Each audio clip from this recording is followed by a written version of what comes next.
గుంటూరు తూర్పు నియోజకవర్గంలో నజీర్ అహ్మద్ అసలు గెలుస్తారా? హైలైట్ మెజార్టీ మీద గెలుస్తారు ఆయన. 10 సంవత్సరాలు, ఇది 13సారి, 2 సార్లు వాళ్ళకి అవకాశం ఇచ్చాము, 3వసారి ఆయన గెలుస్తారు. వాళ్ళకి అవకాశం ఇస్తే ఏం చేశారు? బాగానే చేశారా? ఏం చేశారు? ఏం చేయలే, పులిహార మొత్తము. ఇప్పుడు మాత్రం నసీర్ అహ్మద్ భాయ్ అసలు అర్పించేస్తారు ఈసారి గెలిస్తే. గెలబోవడానికి గల కారణం ఏంటి ముస్తఫా గారు? గెలరండి ఆయన. ఏం చేశాడని గెలుస్తానికి? రోడ్లు వేయలా, అసలు ఏమి వేయలా. ఎలక్షన్ ముందు అట్టమప్పుకి వేయించారు రోడ్లు అంతే. అసలు ఆయన గెలడు. నసీర్ అహ్మద్ మాత్రం హైలైట్ మెజార్టీ మీద వస్తాడు కంపల్సరీ. గుంటూరు తూర్పు నియోజకవర్గంలో ఫాతిమా గారు గెలుస్తారా, నజీర్ అహ్మద్ గెలుస్తారా? నజీర్ అహ్మద్ గెలుస్తాడు. నజీర్ అహ్మద్ అంటే మంచి వయసులో ఉన్న కుర్రోడు, ప్రజలకు సేవ చేయాలని ఆలోచన ఎక్కువ ఉంది. అందుకని నజీర్ అహ్మద్ గెలిచే అవకాశాలు 90% ఉంది. అసలు ఫాతిమా గారు ఎందుకు గెలవరు అది చెప్పండి. ఫాతిమా గారు ఏం చేశారని గెలవడానికి? ఏం చేయలేదు కాబట్టి గెలవదండి. 2 సార్లు ఎమ్మెల్యేగా తన తండ్రి చేశారు, ఇందుకు చాలా తండ్రి చేసింది మోసం, తండ్రిని ఎవరు నమ్మరు. అందుకని తండ్రి అడ్డం పెట్టుకుని కూతురు వచ్చింది, కూతురుని కూడా ఎవరు నమ్మరు. తండ్రి చేసినంత కూతురికే వచ్చింది కదండి. ఎంత తండ్రి అయినా కూతురే కదా. కూతురిని వదులుకోడు కదా తండ్రి. కొన్ని 100 కోట్లు ఖర్చు పెట్టి కూతురు నిలబెట్టాడు. అది ఎప్పటికైనా ఇబ్బందే కదా. 100 కోట్లు ఎవరి దగ్గర లాక్కుంటారు? జనాల దగ్గర. మా దగ్గర కదా, మేము మున్సిపల్ కార్పొరేషన్లో పనిచేస్తాము. నాకు జీతం లేదనుకో, 15 సంవత్సరాల నుంచి పనిచేస్తాను, జీతం లేదు. ఇలాంటి వాళ్ళు మస్తాబు దగ్గర 2-3 సార్లు వెళ్ళాం, జీతం రాయమంటే రాయనని చెప్పేశారు. అలాంటప్పుడు ఆయన నమ్మి ఎలా మేము పని చేసుకోగలుగుతాం చెప్పండి. అందుకనే ఆమె ఎన్ని 100 డబ్బులు ఖర్చు పెట్టినా ఆమె గెలవదండి. నా ఫీలింగ్ అది. మిగతా జనాలు ఎలా అనుకుంటారో తెలియదు, కానీ నా ఒపీనియన్ అయితే మాత్రం నజీర్ అహ్మద్ గారు భారీ మెజార్టీతో గెలుస్తారు. గుంటూరు తూర్పు నియోజకవర్గంలో ఫాతిమా గారు గెలుస్తారా, నజీర్ అహ్మద్ గెలుస్తారా? Straight point. ఫాతిమా గారు ఏ లెక్కతో గెలుస్తాడు? వాళ్ళ తండ్రి ఏం చేయలేదు, ఆమె ఏం చేసి దాన్ని గెలిపిస్తారు ప్రజలు. ఇక్కడ మైనార్టీలు ఉన్నారు, ఆమె ఏంటోనే తెలుసు. ముస్తఫా ఏం చేశాడో ప్రజలకు తెలుసు. ఆమె గెలిచే ఛాన్సే లేదు. అసలు ఫాతిమా గారి మీద ఎలాంటి నెగిటివ్ లేదు కదా. అసలు నివుటు లేదంటే ఆయన వాళ్ళ తండ్రి ఏం చేయనప్పుడు ఆయన మీద ఏముంటుంది? ఎందుకని దాంట్లో ఏముంటుంది? ఆమె గెలవటం అవకాశమే లేదు అసలు. నసీర్ అహ్మద్ 30-40 వేల మేటతో కంపల్సరీగా గెలుస్తాడు. ఎందుకంటే నసీర్ అహ్మద్ ఏంటంటే 5 సంవత్సరాల నుంచి రాత్రి పొగులు కష్టపడ్డాడు. ఒక ఎండ లేదు, ఒక వర్షం లేదు, ఒక చలి లేదు, ప్రతి దాంట్లో తిరిగాడు, ప్రజలకు సేవ చేశాడు. ప్రజలు ఆయన నమ్ముతున్నారు. ఆయన గెలుస్తాడు, 100% గెలుస్తాడు ఆయన. గుంటూరు తూర్పు నియోజకవర్గంలో నజీర్ అహ్మద్ గారు గెలుస్తారా, నూరి ఫాతిమా గారు గెలుస్తారా? మీ అంచనా ఏంటి? మేడం, లోకల్లో ఉన్న ప్రజలందరూ వన్ సైడ్గా డిసైడ్ చేశారు. ఈసారి తూర్పు నియోజకవర్గంలో అభివృద్ధి అనేది చూడాలి అంటే మొహమ్మద్ నసీర్ అన్న గారు తెలుగుదేశం పార్టీ నుంచి గెలవబోతున్నారు. అది మాత్రం పక్కా. ఓకే, ఆయన గెలవబోతున్నారు. ఓకే, అసలు ఫాతిమా గారు గెలవపోవడానికి గల కారణాలు కూడా తెలియాలి కదా. వాళ్ళ వల్ల 10 ఏళ్ళుగా 2000 మీరు లెక్క చూసుకోండి, 2009 నుంచి 14 దాకా మేము చూసిన రాజకీయాలు, జియావుద్దీన్ మస్తాన్ వలీ గారు ఉన్నారు లాస్ట్ టైము, అంతకుముందు ఏమో నంబూరు సుబానీ గారు ఉన్నారు, అంతకుముందు జియావుద్దీన్ గారు ఉన్నారు. మనం ఈ 10 ఏళ్లలో చూసినంత మత్తు పదార్థాలు అప్పుడు ఎప్పుడు చూడలేదు. ఇప్పుడు ఏంటంటే 15 ఏళ్ళు 16 ఏళ్ళు వచ్చిన పిల్లలు భవిష్యత్తు చేజార్చుకుంటున్నారు. వాళ్ళ తల్లిదండ్రులకు వచ్చే బాధ, వాటికి సమాధానం ఈ శాసనసభ్యుడు చెప్పగలడా? బీభత్సంగా గంజాయి ఇవన్నీ పిల్లలకి అలవాటైపోయినాయి. వీళ్ళ భవిష్యత్తు గ్యారంటీ ఏమైనా ఇవ్వగలరా? ఎటువంటి బాధ్యత వహించరు. వాళ్ళు ఏంటంటే సీజన్ ప్రకారంగా 2 నెలలు, 5 సంవత్సరాల్లో 58 నెలలు బాధ్యత వహించకుండా ఈ 2 నెలలు మాత్రం ధనం రూపంలో బాధ్యత చూపించి జనాలను ఎట్టి పరిస్థితిలో ధనం చూస్తే లొంగిపోతారు అనే స్వార్థంతో, వాళ్ళ డబ్బు అహంకారంతోనే వాళ్ళు రాజకీయం చేస్తున్నారు. కానీ సేవా తత్వం ఏమాత్రం లేదు.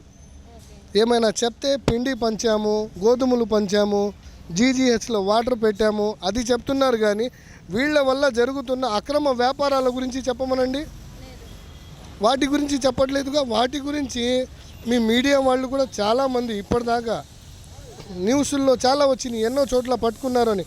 వాటి గురించి వివరణ ఇవ్వమనండి.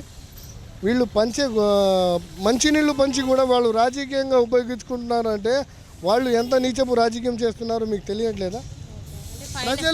ప్రజలు ఖచ్చితంగా ఈ విషయాలన్నీ అర్థం చేసుకొని నిశ్శబ్దంగా బయటకు ప్రచారం చేయకుండా ఓటు వేసే రోజు సరైన బుద్ధి చెప్పడానికి సిద్ధంగా ఉన్నారు మేడం.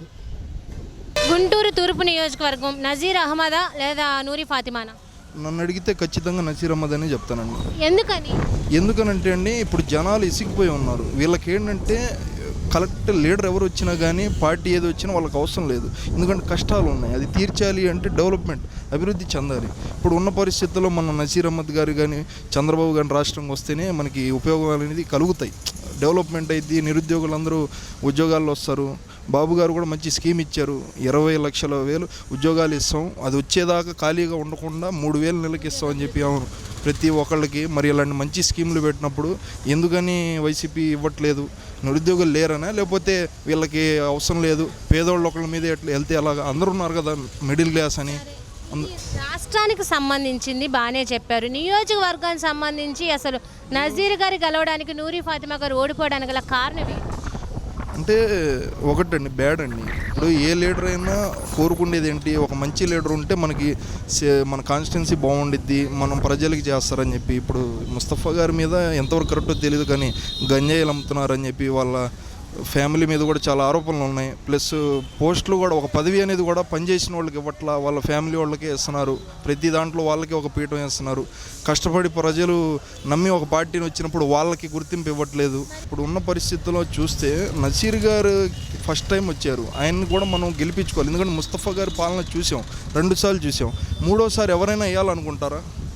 సర్వేలు కూడా చూస్తుంటే దాదాపు అనుకూలంగా లేదు వాళ్ళకి. మన ముస్తఫా గారు చూస్తే బ్యాడ్గా ఉంది. ప్లస్ ఎవరికి అంటే పనిచేసిన కార్యకర్తలకి ఏమీ ఇవ్వకుండా సొంత వాళ్ళకి ఇవ్వటం ఒకటి మైనస్, వాళ్ళ ఫ్యామిలీ బ్రదర్స్ను వీళ్ళను ఎంకరేజ్ చేయటం. సెకండ్ ఏంటంటే వాళ్ళ అబ్బాయి కూడా ఈ మధ్య డ్రగ్స్ కేసులో ఇలా దొరకటం జరిగింది. ఇష్యూస్ జరుగుతున్నాయి, మరి ఎంతవరకు కరెక్ట్ అనేది దేవుడికే తెలియాలి. 3వది వచ్చి ఇప్పుడు వీళ్ళ ఫ్యామిలీలో ఒకళ్ళ తర్వాత ఒకళ్ళు ఇలా ఉన్నప్పుడు నూరిమా ఫాతిమాని కూడా మనం ఎలా ఎంకరేజ్ చేస్తాం అంటే నెగిటివిటీ అనేది ఎక్కడి నుంచి వచ్చింది, ఎలా ఉండిద్దని తెలియదు. ఇప్పుడు ఒకళ్ళు బ్యాడ్ చేస్తారు, ఇంకోళ్ళు వేరే రకంగా ఉండొచ్చు. ఇప్పుడు ఒక ఫ్యామిలీలో 2 బ్యాడ్ ఉన్నప్పుడు 3వ పర్సన్ ఎలా నమ్ముతాం? అందుకు జనాలు కూడా ఏంటంటే కొత్త కోరుకుంటున్నారు, కొత్త యువత కోసం మంచిగా ఒక మంచి లీడర్ రావాలి అని చెప్పి. నసీర్ గారిని గెలిపించుకుందాం, ఒక మంచి అభివృద్ధి పీఠం ముందుకెళ్ళిద్దని చెప్పి చూద్దాం. 25 నుంచి 26 వేల మెజార్టీతో గెలుస్తారు ఖచ్చితంగా. గుంటూరు తూర్పు నియోజకవర్గంలో అసలు ఎవరు వస్తే బాగుంటుంది, పరిపాలన ఎవరిది బాగుంటుంది? నసీర్ అహ్మద్ టీడీపీ తరఫున నసీర్ అహ్మద్ గారు వస్తే బాగుండిద్ది అనుకుంటున్నా. కొత్త కుర్రోడు, చదువుకున్నోడు, అందులో పేదవాళ్ళ గురించి బాగా తెలిసినవాడు, అతను వస్తే బాగుండిద్ది అని అనుకుంటున్నాం మేము. అంటే నజీర్ గారు వస్తారు ఓకే, మరి ఫాతిమా గారు ఎందుకు వద్దు? ఫాతిమా గారు అంటే వాళ్ళ నాన్నగారు ఇంతకుముందు 10 సంవత్సరాలు ఎమ్మెల్యేగా చేశారు, కానీ ఇప్పుడు దాకా డెవలప్మెంట్ అనేది ఏం లేదు ఇక్కడ గుంటూరులో. 1 టౌన్లో డెవలప్మెంట్ ఏం లేదు, అందుకోసం ఆయన వద్దనుకుంటున్నాం. మెజార్టీ అంటే 15,000 20,000 అనుకుంటున్నామండి. గుంటూరు తూర్పు నియోజకవర్గంలో చూసుకుంటే నజీర్ అహ్మద్ గారు కావాలా లేదా నూరి ఫాతిమా గారు కావాలా? నజీర్ అహ్మద్ గారే కావాలండి. ఎందుకంటే వ్యక్తి మంచివాడు, చాలా పనులు చేస్తూ ఉన్నాడు, కష్టపడుతూ ఉన్నాడు. కష్టపడిన మనిషికి మనం ముందుకు సాగినేయాలని చెప్పేసి మన అందరి కోరికలు. ముస్తఫా గారు కూడా మంచోడే కదా? అందరూ మంచోళ్ళే కాబట్టి అందరికీ ఎలాగొచ్చిందో వాళ్ళకి తెలుసు, అది అందరికీ. మరి నసీర్ అహ్మద్ గారు అంటే ఒక అందరికీ తెలిసిన వ్యక్తి బాగా. ఈయన ఇక్కడ కాదు, ముస్తఫా గారు ఏదో పల్లెటూరు నుంచి వచ్చిన ఆయన, ఇక్కడ ఆయన పుట్టిన గడ్డ ఇది. నజీర్ గారు అందరికీ ఆత్మీయుడు, స్నేహితుడు, మిత్రుడు, ఒక అక్క చెల్లెలుగా అన్నయ్య తమ్ముడు. అది కాబట్టి నజీర్ గారు ఎంత మెజారిటీతో గెలవచ్చు? గెలుస్తారండి, 75 వచ్చినా కూడా చాలు గెలవచ్చు. గుంటూరు తూర్పు నియోజకవర్గం మీ ఎమ్మెల్యే ఎవరు కావాలి? మహమ్మద్ నజీర్ గారు కావాలి మాకు. ఎందుకు నజీర్ గారు కావాలి? ఆయన పార్టీలు బాగా కష్టపడ్డాడు, తిరిగాడండి. నలుగురు కోసం ఉంటాడు, నలుగురు కోసం కష్టపడతారు. ఆయన కోసం చాలామంది వస్తారు. మరి అదే కష్టం 10 సంవత్సరాల నుంచి ఒక నాయకుడు ఆల్రెడీ గతంలో కష్టపడి ఉన్నాడు కదా. ఎవరున్నారండి ఇంకొకళ్ళు? ముస్తఫా గారు వాళ్ళ కూతురు ఫాతిమా గారు ఇప్పుడు పోటీ చేస్తున్నారు. అసలు వాళ్ళు వచ్చి ఇంతవరకు కార్పొరేట్ ఒక గెలిచారు, ఇంతవరకు వార్డులో కనపడింది లేదు, పెట్టింది లేదు, ఏం జరిగింది లేదు. అవునా? మీ పథకాలన్నీ అందుతున్నాయి కదా అసలు? ఏం పథకాలండి? ఒకటి చెప్పండి. అమ్మడు పథకం ఇస్తున్నాడు, మా పిల్లలు డిగ్రీ చదువుతారు, 16,000 వేస్తారు. సంవత్సరానికి 5 విడతలు ఇవ్వాలా ఏంది? 9,600 వేస్తాడు. 3 విడతలు వేస్తాడు, 2 విడతలు ఎగ్గొడతాడు. అది కూడా 2,800 పడతాయి మనిషికి ఒకరికి. ఏంది? 2,800 పడతాయి. ఇందులో విచిత్రం ఏంటంటే 9,600 రూపాయలు సెంట్రల్ గవర్నమెంట్ ఇస్తుంది ఒక పిల్లలకి, డిగ్రీ చదివే పిల్లలకి 9,600 రూపాయలు సెంట్రల్ గవర్నమెంట్ ఇస్తుంది. వీళ్ళు ఇచ్చింది ఏమీ లేదు. అమ్మఒడి రాశాడు, ఫస్ట్ అమ్మఒడి అన్నాడు, ఇప్పుడేమో 13,000 ఇస్తున్నాడు. అది కొంతమంది పడితే కొంతమంది పడతల్లా. ఏంది కులాల పేరు చెప్పి ఇది ఇస్తున్నాడు. ఎస్సీ వాళ్ళకి ఒకటి 18,500 ఇస్తున్నాడు, బీసీలకు ఒక రకంగా ఇస్తున్నాడు చెయ్యూత. ఇవన్నీ కొంతమందికి చెయ్యూత పేరుకి ఇస్తున్నాడు, కొంతమందికి పడితే కొంతమంది పడతలేదు. అన్నీ పడతాయని ఎవరైనా చెప్పమని చూద్దాం. జగన్మోహన్ రెడ్డి పథకాలు తీసేయండి, అసలు ముస్తఫా గారి మీద ఏం మైనస్ లేదు కదా? మైనస్ లేదు, ఇవన్నీ చేస్తే కదండి ఆయన. వాస్తవంగా మీరు ఒకటి ఎక్కడైనా కనుక్కోండి, క్షేత్రస్థాయిలో వచ్చి ఎవరినన్నా ఏదన్నా పని చేశాడని చెప్పండి. ఈ గుంటూరు టౌన్లో ఎక్కడన్నా ఒక పని పూర్తయిందని చెప్పండి. ఏం లేదా? ఏది శూన్యం. మరి నజీర్ గారు వస్తే మీకు అన్ని పనులు పూర్తి అవుతాయి అవుతాయండి కదండి. ఒక మాట చెప్పానండి, నేను కార్పెంటర్ పని చేస్తాను. వాస్తవంగా జగన్ వచ్చినాక ఇసుక ఆపేశాడు, ఎన్న ఆపేశాడు, చాలామంది రోడ్డు పడ్డాడు, ఎవరిని ఆదుకుంది లేదు, పెట్టింది లేదు. అవునా? ఇక్కడ ముస్తఫా ఆయన అంతే, ఎవరైనా అంతే. రేపు చంద్రబాబు వస్తే రేపు రాజధాని డెవలప్ అయింది, మా పిల్లలు ఉద్యోగాలు వస్తాయి. ఇంతవరకు ఎవరికైనా ఉద్యోగాలు ఉన్నాయా? ఎవరికైనా ఉద్యోగాలు వచ్చినాయా? మా ఇద్దరు పిల్లలు డిగ్రీ లేపి ఇంట్లో ఉంటున్నారు, ఏ ఉద్యోగాలు లేవు. ఉద్యోగాలు పెట్టుకోవడానికి లేవు, పే చేయడానికి లేవు. ఎవరికి ఇస్తున్నారు ఉద్యోగాలు? ఉద్యోగాలు లేవు కదా. రేపు మాకు ఈ చంద్రబాబు గవర్నమెంట్ వస్తే, పవన్ కళ్యాణ్ చంద్రబాబు కలిపి గవర్నమెంట్ ఏర్పడితే మా పిల్లలకు ఉద్యోగాలు వస్తే నమ్మకం మాకుంది. విశాఖ ఐటీ అయినా రేపు మంగళగిరి కూడా చిన్న ఐటీ చేయగలుగుతారు చంద్రబాబు నాయుడు గారు. వాళ్ళ ఒక విజన్ ఉంది. గుంటూరు తూర్పు నియోజకవర్గంలో మీరు మెచ్చే ఎమ్మెల్యే ఎవరు ఇప్పుడు? ఇది నసీర్ అహ్మద్. ఎందుకు? నసీర్ అహ్మద్ వస్తే బాగా చేయాలని, పింఛను బాగా రావాలని, ఇది డెవలప్ అవ్వాలని ఉంది. ఓకే, నజీర్ అహ్మద్ ఎవరో తెలుసా? ఆ, తెలుసా? మీతో ఎప్పుడైనా మాట్లాడారా? ఆ, ఓకే, ఆయన ఏం చెప్పారు? మీ అందరికి ఏం చేస్తానని చెప్పారు?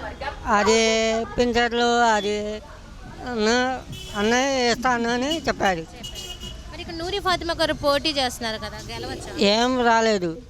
ఎందుకు? ఈసారి రోజు వస్తుంది, ఆగిపోతుంది పింజర్లో. ఈయన వస్తే బాబు వస్తే ఇస్తానని చెప్పాడు. సో మీకు నజీర్ కావాలి. గుంటూరు తూర్పు నియోజకవర్గంలో గెలిపి ఎవరిదై ఉండొచ్చు? ఈసారి అయితే కనుక అంతా ఇంత మెజారిటీ అనేది నేను చెప్పగలను, కానీ 100% అయితే కనుక వచ్చేది మాత్రం మొహమ్మద్ నసీర్ అహ్మద్ గారు మాత్రమే అని చెప్పగలుగుతా గట్టిగా.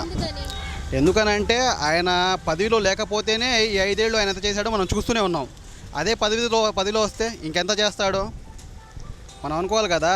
పదవిలో ఉన్న వాళ్ళే ఏం చేయలేని రోజుల్లో ఆయన పదవిలో లేకపోయినా కానీ ప్రతి ఒక్క ఇంటికి వెళ్ళిపోయి ఏ సమస్య ఉందో తెలుసుకొని ఆయా సమస్యల్ని పరిష్కరించి ఆయన ప్రతి విషయంలో సాల్వ్ చేసి వాళ్ళకి హెల్పింగ్ చేసి వచ్చాడు ఆయన. అలాంటి ఆయన మనకు కావాల్సింది ఇప్పుడు ప్రజెంట్. ఇప్పుడు నేనైతే ఇంతకాలంలో నేను చూసిన ద్వారా చెప్తున్నాను, ఈ ఒక్క పొలిటీషియన్ని కూడా నేను ఈ రకంగా తిరిగి ఇంతలా కష్టపడే వ్యక్తిని అయితే నేను ఎప్పుడూ చూడలేదు. కానీ ఫస్ట్ టైం నేను చూసిందల్లా కూడా ఒక మొహమ్మద్ నసీర్ అహ్మద్ గారిని మాత్రమే. అది అలాంటి ఆయన అనేది ఇప్పుడు చేస్తాడా చేయడా అనేది కాదు, ముందు ఆయనకనేది ముందు ఫస్ట్ పదవి వస్తేనే కదా మనం చెప్పగలం చేస్తాడా చేయడా అనేది. ఒకసారి అవకాశం చూడండి, మీకే అర్థమవుతుంది అదేందనేది. అది